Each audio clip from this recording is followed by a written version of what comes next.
10 సంవత్సరాలు ముఖ్యమంత్రిగా ఉన్న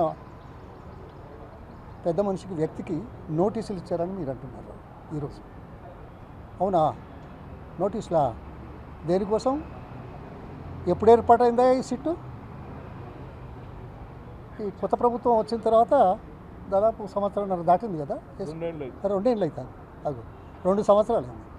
ఓహో, 2 సంవత్సరాలలో ఇప్పటికీ ఏమడగాలనేది కూడా ఆలోచించుకునే పరిస్థితులు 2 సంవత్సరాల తీరిక పడితే ఇప్పుడు మున్సిపల్ ఎన్నికల ముందు ఈ 10 రోజుల నుంచి 20వ తేదీ నుంచి కదా, మొదలు హరీష్ రావు గారికి, తర్వాత కేటీఆర్ గారికి, తర్వాత సంతోష్ రావు గారికి, ఇవాళ మళ్ళీ మీరు అన్నట్టుగా ఏదో గంట కింద ఏదో ఇచ్చారని విన్నాను. సో అదొక నోటీసు. ఓహో, అవునా? ప్రజలకు